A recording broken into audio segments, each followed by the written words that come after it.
right. What's your name? Where are you from? Kristopher Kites, my man.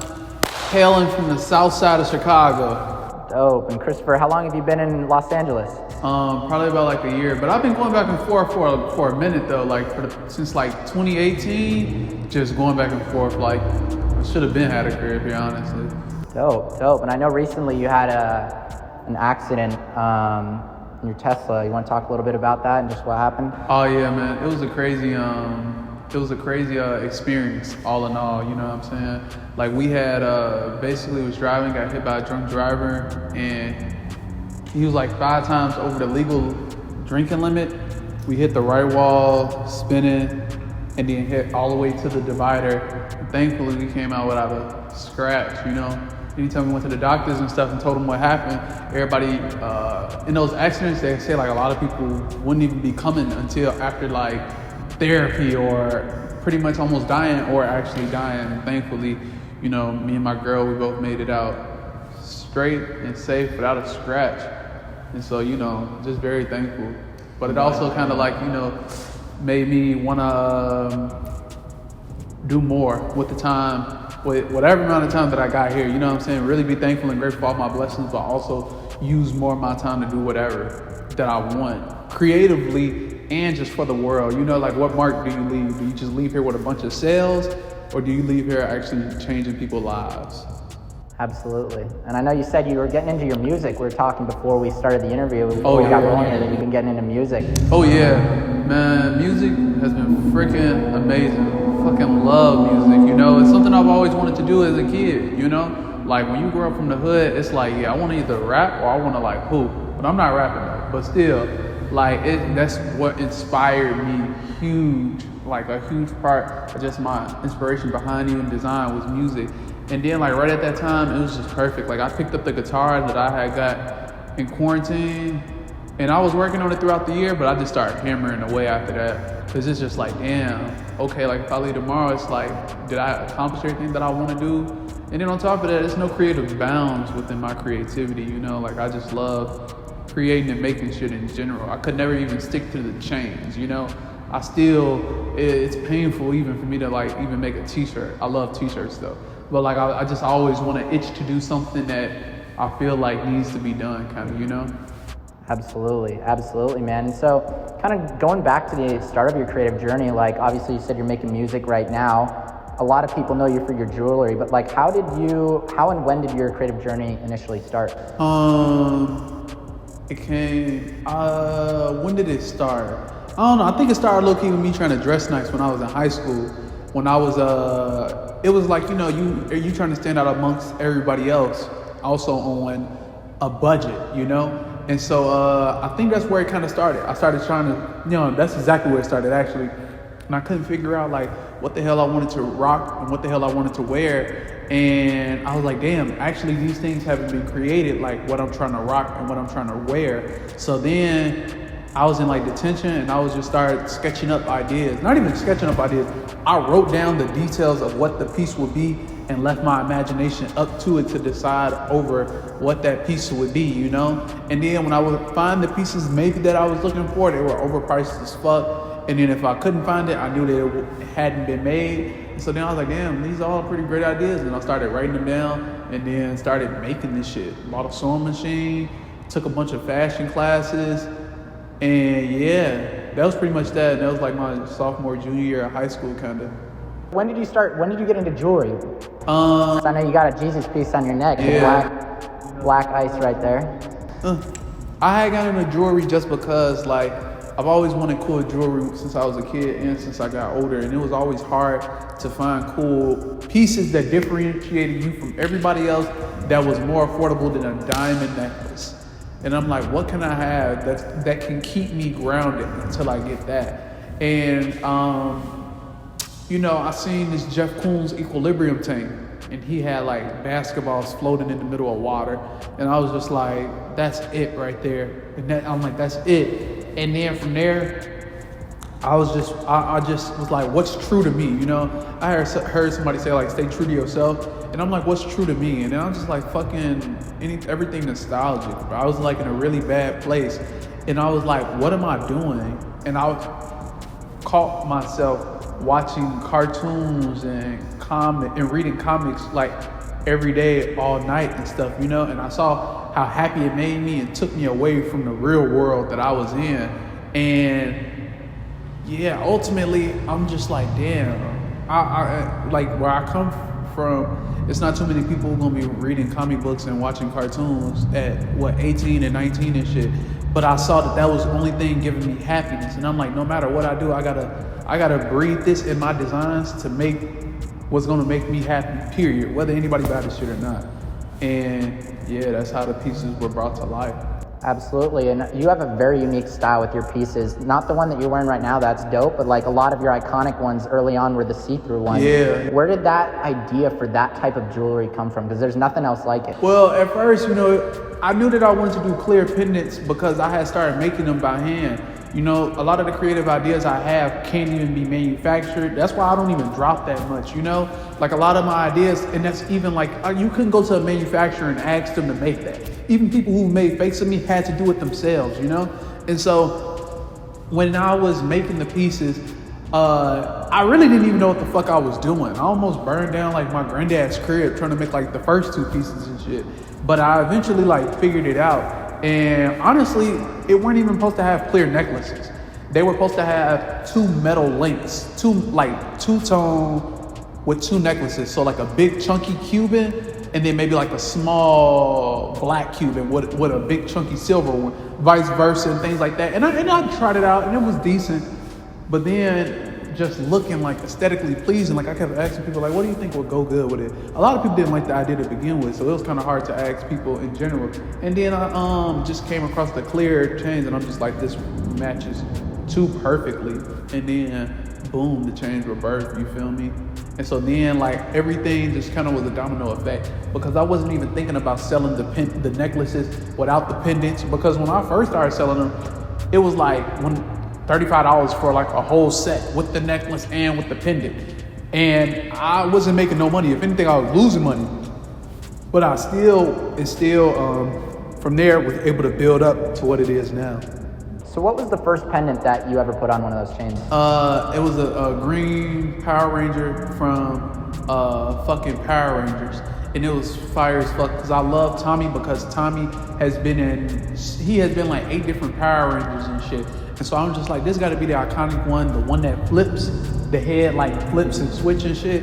And I just love that. And it was from the first Power Rangers, the Mighty Morphin one. And I made sure that I didn't get a remake. I made sure that I went and got the original. And yeah, I was taking trips from toy stores all up and down to just find cool toys. And the chain started out being like 7x5 big ass chains.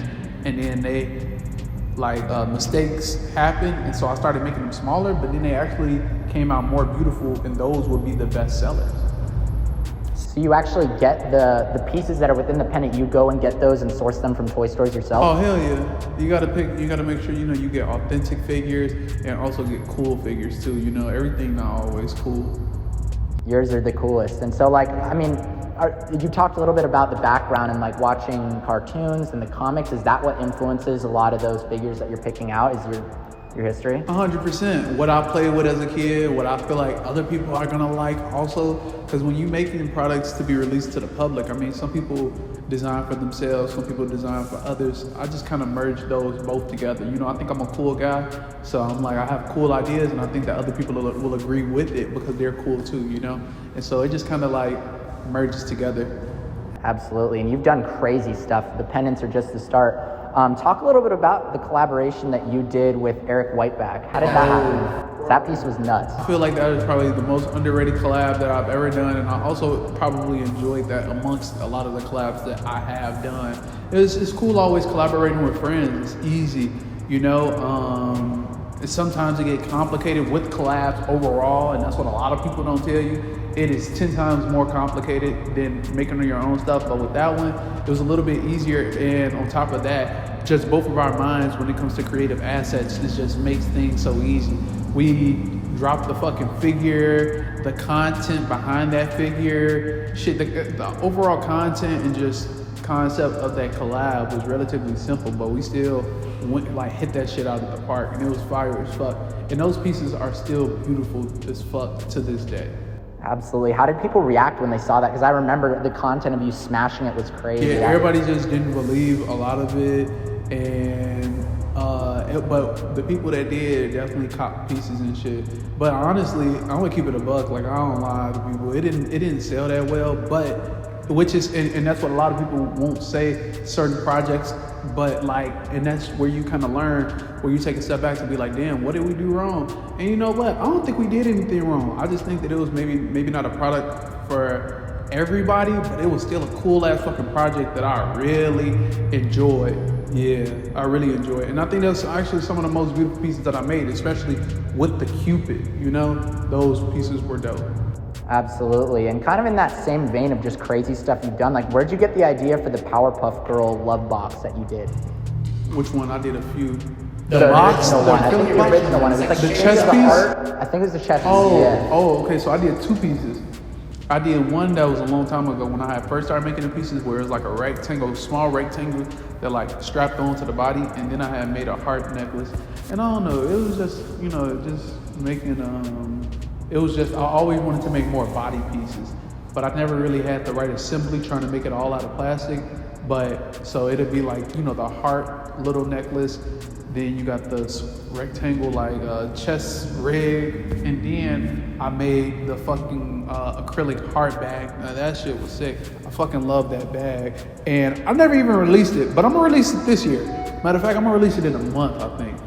I haven't, but I really love that bag because it was just so perfect as far as like the details, and just because nobody ever made anything like that before. So I was just like, fuck it, why not, man? And women love Powerpuff Girls. Everybody love Powerpuff Girls. Guys love to get it for their girlfriends. And even I feel like when people grew out of whatever, it's like when I bring that back up to people in a cooler new way, they be like, oh yeah, I forgot that I love this shit. And then they be back to loving that shit again, and boom. Facts. And out of all the pendants that you've made, like which one's your favorite? You know what? I don't know if I've ever gotten that question.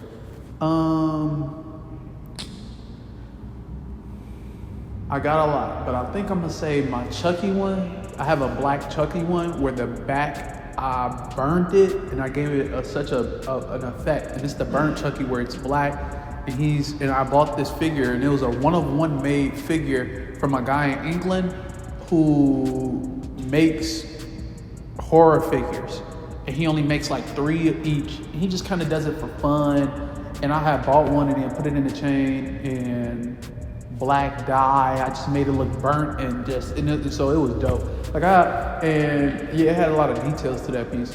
But yeah, I love that. And as far as like side cases go, like the bags type deal, Powerpuff Girls and the Wizard of Oz, I love those pieces. Yeah, and then I also love all the Jesus pieces and shit too. Absolutely. And so in addition to jewelry, you've definitely experimented with other creative mediums, one of them being clothing garments. Like what was the inspiration behind your, I apologize for the inconvenience, working on like 13 projects at once tees? It's literally how I felt. Like, I mean, I made that when I was in the hood, like when I didn't even have, because I didn't know what the fuck I wanted to do towards all my ideas. I had so many projects that I was working on at once, and I didn't know what I wanted to make. I'm like, do I make a t-shirt? Do I make a chain? Do I make a pair of pants? I'm like, what is everybody doing right now that I shouldn't do, you know? And it was just so many things to be like, you know, and that's really the only t-shirt that I've ever dropped, you know? And I don't know, it was just kind of like I had so many projects that I'm working on. There's so many things in life that I want to do. That's why I am making music. That's why I did go make the rug. That's why I make the chains, and working on hella other projects that have no correlation to each other except that they're good and great, authentic designs, you know? Absolutely. And I feel like anyone that's inspired. Yes, and just exactly what you say. I feel like it's the regular thing for everybody to have those 13 projects going on in their own lives also. And I felt like it wasn't even necessarily, it's about me, but more so that it relates to other people. It's other people who has 13 projects going on, whether it be school, whether it be working on a project within school, whether it be working on themselves, working on their family, and also trying to figure out if I'm gonna create some shit, or just figuring out like, damn, how I'm gonna pay the rent this month, you feel me? And then also manage all the other shit that's going on in life. That's 13 projects. And a lot of people don't understand, like, people going through shit, and aside from people going through shit, people are working on a lot of things to where they may not be able to talk to this friend or be that apparent in some people's lives because they're like, I'm working on so much shit right now. I need to lock in and get this shit off my plate so I can live the way that I want to live, you know? Absolutely. And how did you find out that LeBron was rocking that tee? Because that was insane. You know what? I had met LeBron's barber when I was working at the Nike lab, and shout out. And so he pulled up, and just an amazing freaking guy. And we just instantly linked up. He was open, and then he checked out my website on the spot of me, like, you know, we checking out and shit. And then he copped the 2 tees, and then he was like, yeah, bro, like, I'm gonna get this to LeBron. He gonna love this shit, bro. And I don't remember how long after, but it might have been like a year and a half or something like that. And LeBron ended up like posting up on the gram and shit, and I just couldn't even believe it. I was just like, what the fuck? Like, I couldn't even believe it because it was so much longer, and on top of that, like, the design never even sold well. Like, it was so crazy because I took the design off my site the day before he wore it, and I didn't put it back on because I'm like, I don't even care about the money. It's like a lot of people don't fall in love with concepts until they see somebody else wearing it or until it's hyped up by everyone else.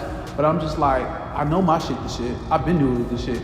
LeBron just wore it, you feel me? And I still was like, nah, you know what I'm saying? But nah, though, that was really big, and it also just helped me because every time I'm in an interview or people are mentioning me, they're like, LeBron wore it, you know? And that's just hard as hell because a lot of stylists put things on people or people gift things out. LeBron probably has more clothes than a lot of people put combined, and he has so much shit to wear. But the fact that he on vacation, it was his choice to wear that when he went out on a yacht or a boat, you know? And I know if I'm going on a yacht or a boat, like, oh, I'm laying out that outfit real nice. And the fact that it was that, you know, that means a lot. It's lovely, you know? Absolutely, man. What made you want to take that 13 projects concept and make this really unique t-shirt shaped rug out of it? Do something that people haven't done before. It don't matter. I ain't gonna say it don't matter whether your sales good or not, but like, you just gotta do what people not doing. Everybody makes t-shirts. I wanna release this shit as a t-shirt. Make it a fucking t-shirt rug. The story is bigger than it just living on a t-shirt. It's about putting it up in your office, you know, and just really commending LeBron. That's why I use the same colorway, you know, and I just felt like it was special. And then, you know, I just felt like t-shirt rugs. I feel like so many people make t-shirts, make iconic t-shirts, and nobody like, let's make this a rug, you know what I'm saying? Or let's make this a keychain. They just leave that graphic on the t-shirt and then slap that other graphic amongst other things. And I don't know, like, the t-shirt is just like cool as fuck because it's like, is it a t-shirt or is it a rug? And it's kind of like it's both almost, you know? It's a t-shirt that's gonna live forever because that's what t-shirts do. They live forever, you know? For sure, for sure. Absolutely. And do you want to continue experimenting with rugs and other home decor type items in the future? Yeah, I was making a bunch of rugs for fun before rugs were cool to make. Puzzle rugs, all type of shit for fun, because it's just like ideas that come to my head, and I just be like, yeah, it's cool. But I don't know. For release, home decor is actually pretty hard to an extent, you know. But maybe in the future, you know. Also, anybody, y'all want to make t-shirt rugs? Hey, listen, just reach out to me. I got a great manufacturer. As long as I get 10%, y'all go ahead and y'all can put y'all logo on the fucking rug. Everybody can have it, G. I love it, man. And just, I mean, you're obviously a very creative individual. Like, what type of projects do you want to do that, like, you're unable to do right now with your current resources or just your current manufacturing? You know, I low-key focus more on what I can do right now versus what I can do in the future, because it don't matter what I want to do 5 years from now if I don't do what I'm supposed to do now and in the next 3 months, you know? One thing I always tell people to plan out, like, yeah, you can plan out your next 1 to 5 year plan in 10 years. It's good to have those goals, but what matters is the next 3 months, because if you don't do what you need to do in the next 3 months, whatever you plan on doing for the next year or 5 years, it gets pushed back because you're not doing what you need to do right now. And so, you know, I definitely do that, but I put way more time into what I can do right now because, yeah, you know, and things change. Shit, COVID. You know, if I was planning like in a year or so, like I was like, yeah, I wanted to move to LA in like 2 months, and then COVID happened, and I didn't move for a year. But focusing on the next 3 months, it's like, oh, okay, boom, boom, boom, get this shit out the way. And, you know, those long-term goals do come, you know? Absolutely. And are there any other like mediums, garments, or accessories that you want to experiment with here in the future? Everything. You know, there's so much cool shit to be done with everything. Like a lot of people will probably look at plastic and be like, oh, it's cheap and I'll never wear it. And then I had a bunch of people wearing it, you know? Even people who rock diamonds and gold and stuff, you know? Even they stop to jerk their neck like, damn, that shit is hard. That's how I like, you know? So if anything, experimenting with mediums and taking them to be things that they weren't supposed to be, such as the rug being a t-shirt. You know what I'm saying? Quote unquote, you know? So yeah, having those experiments, having people say like, even if they not into it, still be like, yo, that's fucking hard as shit, you know? Absolutely. And speaking of that, how did Posty end up rocking the Kristopher Kites ice on the set of Motley Crue? You know, what's so crazy actually is that Post Malone gifted me his shoes from the shoes that he wore in the video for White Iverson, the Margellas. He signed them and sent them to me.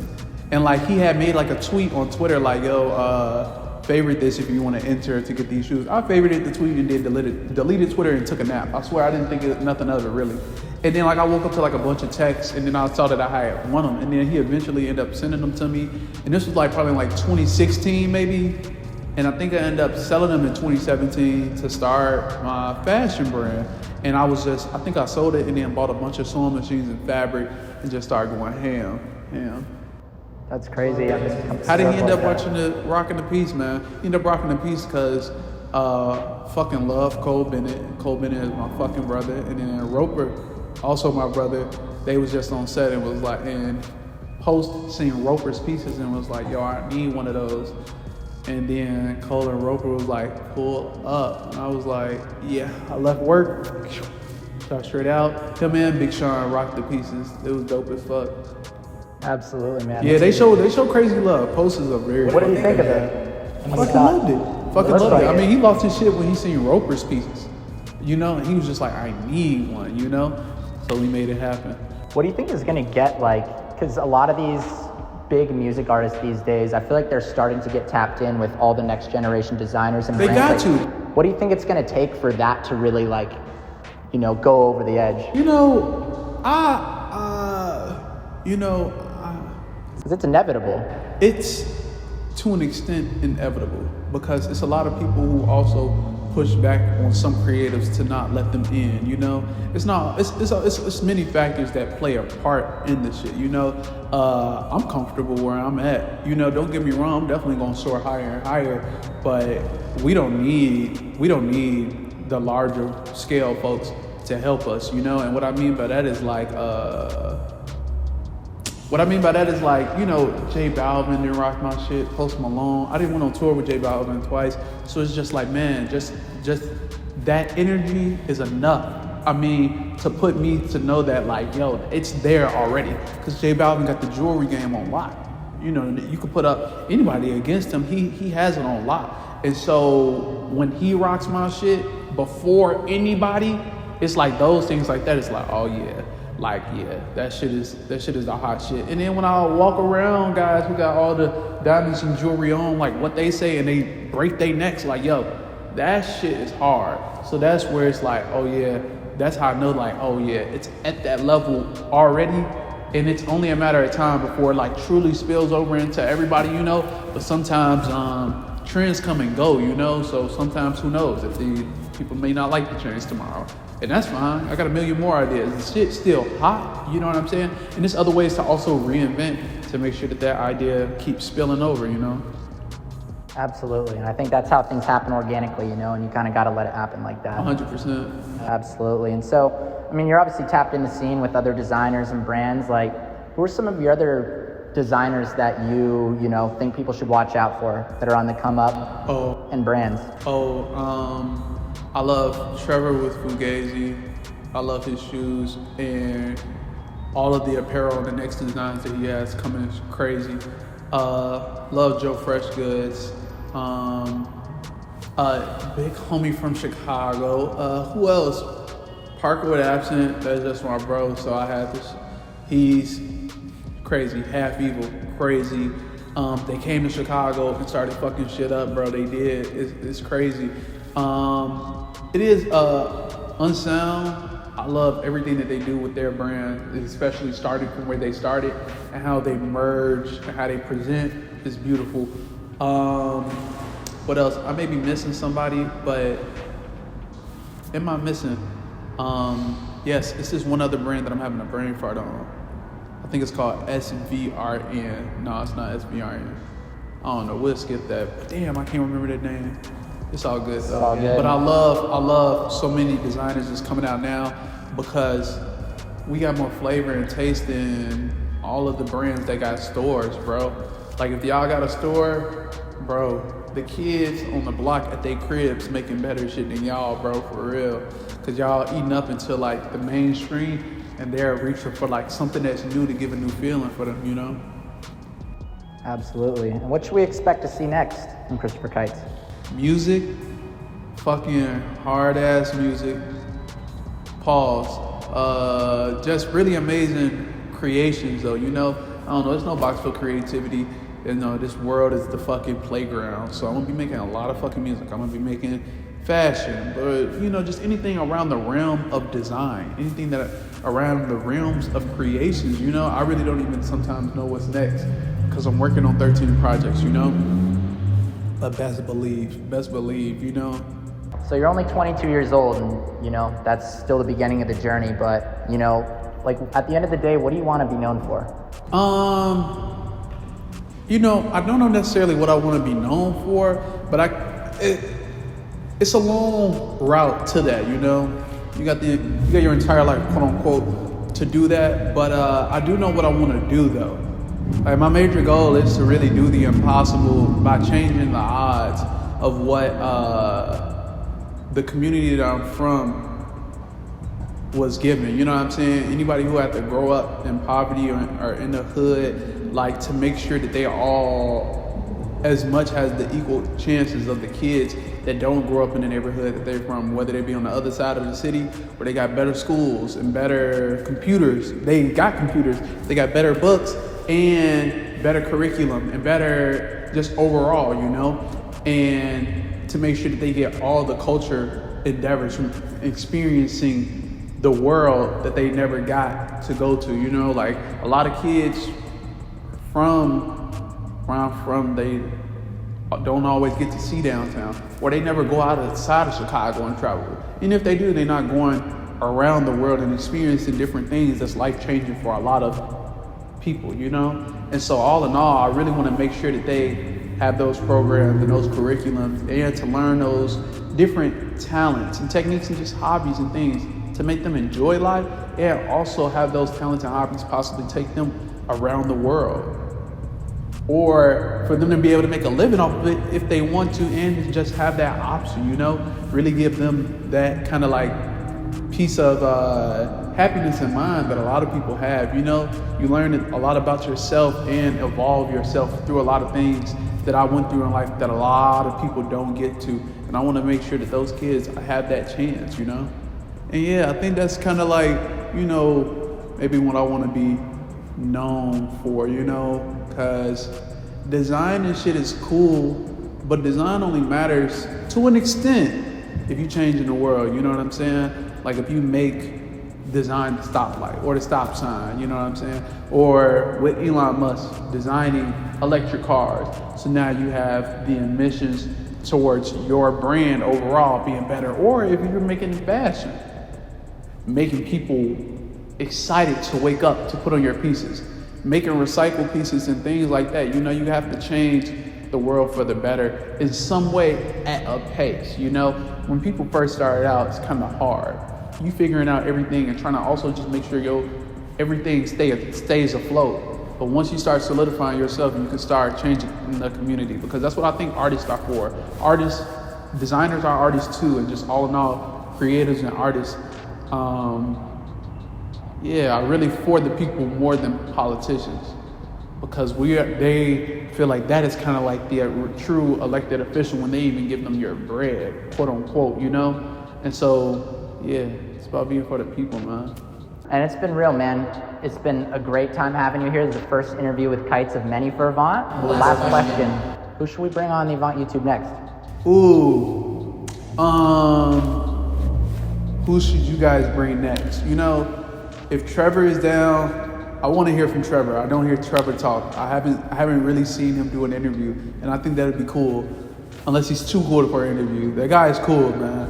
But it's a lot of other big upcoming designers. I feel like somebody who you guys have really seen grow from start to just even wherever they're at now is beautiful to see where they grow, you know?